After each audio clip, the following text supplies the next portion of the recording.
Assalamualaikum warahmatullahi wabarakatuh. Selamat berjumpa kembali di channel History Zen, berbagi informasi untuk netizen. Masih bersama saya, Pak Octavian Indra, Guru Sejarah SMA Yayasan Pupuk Kaltim. Anak-anak yang saya cintai, bagaimana kabar kalian? Semoga selalu dalam keadaan sehat dan dalam lindungan Tuhan Yang Maha Esa. Meskipun dalam situasi pandemi seperti ini, saya berharap kalian tetap semangat dalam belajar demi masa depan yang lebih baik.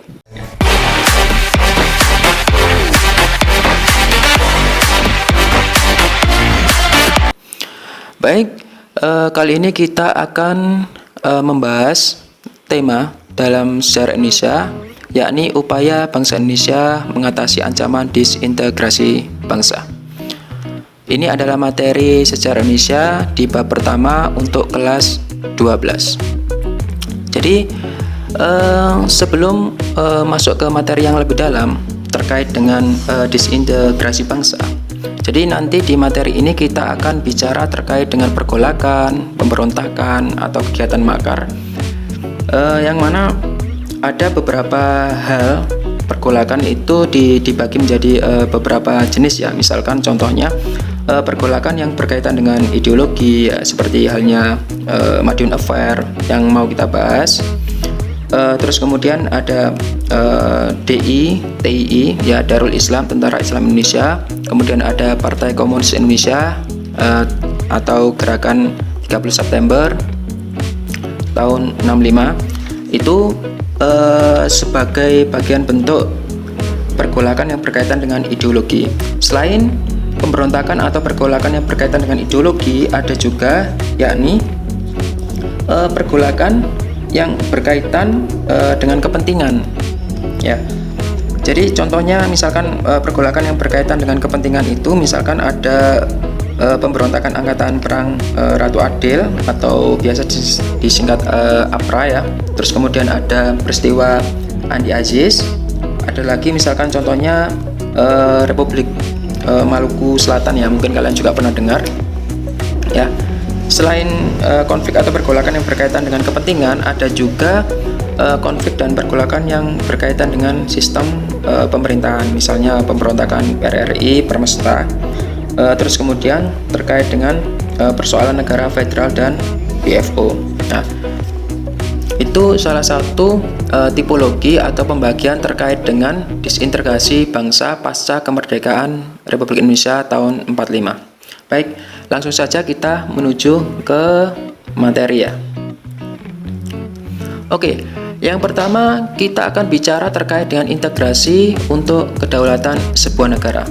Sebelum masuk ke materi pergolakan, pemberontakan atau kegiatan makar, kita harus mengerti dulu apa itu integrasi dan integrasi nasional. Jadi menurut Kamus Besar Bahasa Indonesia, integrasi adalah pembauran hingga menjadi kesatuan yang utuh atau bulat. Ya, itu artinya integrasi.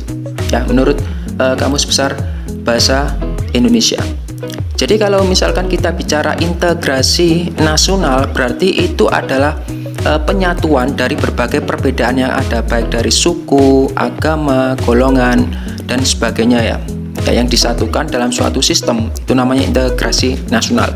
Nah, di sini untuk pengertian integrasi dan integrasi nasional, saya sediakan ada dua tokoh. Yang pertama Ernest Renan. Siapa Ernest Renan ini? Ernest Renan itu adalah salah seorang filosof Prancis ya, salah seorang filosof Prancis yang dia itu pernah menulis terkait dengan salah satu tokoh muslim, filosof tokoh muslim, yakni Ibnu Rushdi. Selain itu, Ernest Renan ini juga pernah menulis terkait dengan kehidupan Isa Al-Masih ya, atau Yesus pada saat itu ya.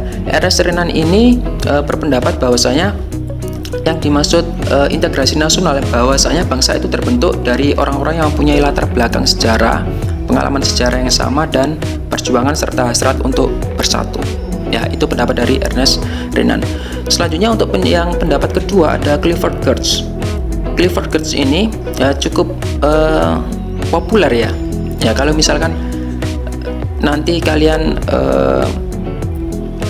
belajar tentang sosiologi, itu juga pasti ada yang namanya Clifford Geertz. Clifford Geertz ini salah satu antropolog ulung atau antropolog yang sangat populer, di mana pasca Perang Dunia Kedua Amerika itu belum memiliki antropolog yang khusus mempelajari studi tentang Asia ya, tapi kemudian Clifford Geertz ternyata kemudian menjadi pionir yang meneliti tentang Asia Tenggara, khususnya kebudayaan Jawa dan religi Jawa pada saat itu. Yang terkenal adalah ketika kemudian Clifford Geertz itu meneliti tentang sosiologi religi Jawa yang dibagi menjadi 3 jenis, yakni misalkan ada abangan, terus kemudian ada priayi dan santri. Meskipun ya itu bagi dunia keilmuan sekarang masih menjadi perdebatan dan pro kontra, namun apa yang dilakukan oleh Clifford Geertz ini mampu membuka tabir wawasan bagi keilmuan antropologi di Indonesia dan dunia ya.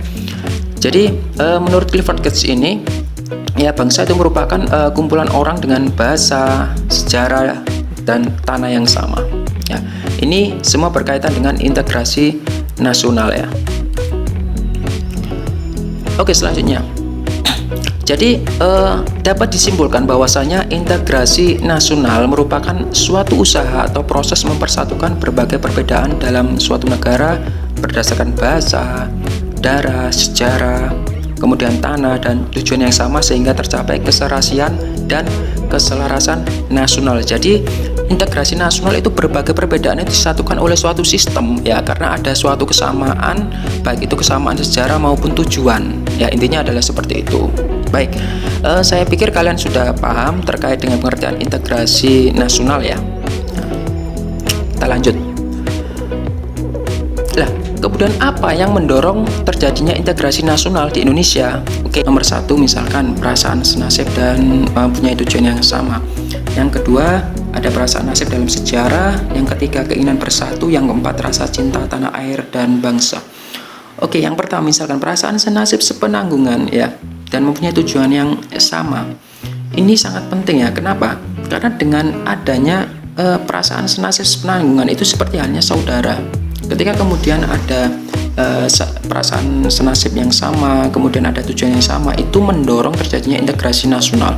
Sama halnya dengan yang kedua, persamaan nasib dalam sejarah. Misalkan contohnya Indonesia ini merupakan salah satu negeri yang begitu kaya, terus kemudian mendapatkan bentuk imperialisme dan kolonialisme dari barat. Lah, persamaan nasib dalam sejarah, sama-sama mendapatkan bentuk penjajahan atau kolonialisme imperialisme yang kemudian nanti membuat integrasi nasional ini berkembang cukup pesat di Indonesia. Ya, yang ketiga kemudian dari faktor yang pertama, kedua, kemudian yang ketiga dari rasa sakit, perasaan senasib sepenanggungan, kemudian ada tujuan yang sama, itu membuat adanya keinginan bersatu untuk menuju kemerdekaan, kemudian bersatu untuk keluar dari belenggu kolonialisme imperialisme. Yang keempat kemudian ada rasa cinta tanah air dan bangsa. Ini yang penting ya. Rasa cinta tanah air dan bangsa ini tidak peduli dari suku, agama, ras manapun ya. Ketika kemudian hidup sebangsa ya, itu kemudian ketika kemudian hidup sebangsa itu berarti punya tanggung jawab yang sama. Ya, kemudian selanjutnya ada faktor penghambat. Faktor penghambat integrasi nasional Indonesia, yakni masih adanya etnosentrisme. Etnosentrisme itu apa? Etnosentrisme adalah satu bentuk eksklusivisme suatu etnis atau suatu kelompok tertentu. Jadi barangkali ada mungkin beberapa kelompok tertentu yang merasa bahwasanya, oh, sayalah yang paling berjasa bagi Indonesia, sayalah yang paling berpengaruh, sayalah kelompok yang paling eksklusif. Itu tidak boleh.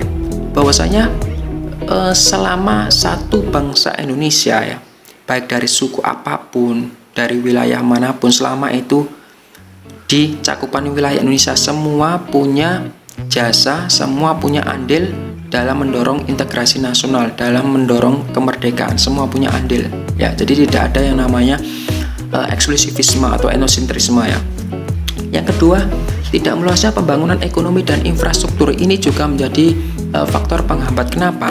Katakanlah misalkan di suatu wilayah, katakanlah di Indonesia, pembangunan itu hanya terfokus atau terkonsentrasi di satu wilayah tertentu, sehingga kemudian wilayah lain itu seakan-akan dianaktirikan dan kurang mendapat perhatian, dan ini akan menjadi faktor penghambat integrasi nasional. Kenapa?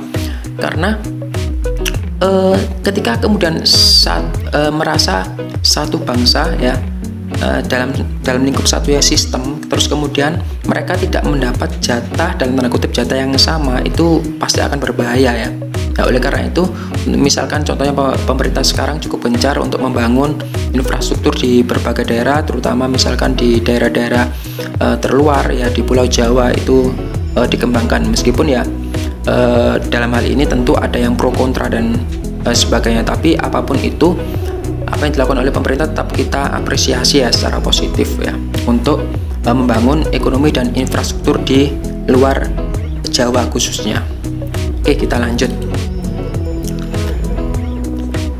Ini adalah foto penyerahan kedaulatan Indonesia dan kembali ke bentuk negara kesatuan. Nah, pada tanggal 23 Agustus sampai dengan 2 November 1949 diadakan konferensi meja bundar yang dimulai di Den Haag, Belanda. Ya, salah satu hasilnya adalah Belanda menyerahkan kedaulatan bangsa Indonesia dalam bentuk Republik Indonesia Serikat. Ya, meskipun dalam bentuk Republik Indonesia Serikat ya, tapi ini merupakan salah satu bentuk integrasi nasional, meskipun masih berupa Republik Indonesia Serikat, dan itu adalah bentuk kedaulatan Republik Indonesia, di mana Belanda mengakui kedaulatan negara kesatuan Republik Indonesia. Kemudian digambar kemudian ditunjukkan juga pada 17 Desember 1949 Insinyur Soekarno diambil sumpahnya sebagai Presiden Republik Indonesia Serikat. Kemudian selanjutnya termasuk juga ada penyerahan kedaulatan Indonesia dan kembali ke bentuk negara kesatuan. Nah, ini Muhammad Hatta memimpin delegasi RIS pada 27 Desember 1949 di ruang takhta Amsterdam. Terus kemudian di situ ada Ratu Juliana, Perdana Menteri Dr. Willem Drees, Menteri Seberang Lautan Mr. A.M.J. Schassen, dan ketua delegasi ada Muhammad Hatta. Bersama-sama membubuhkan tanda tangan pada piagam penyerahan dan pengakuan kedaulatan kepada Republik Indonesia Serikat.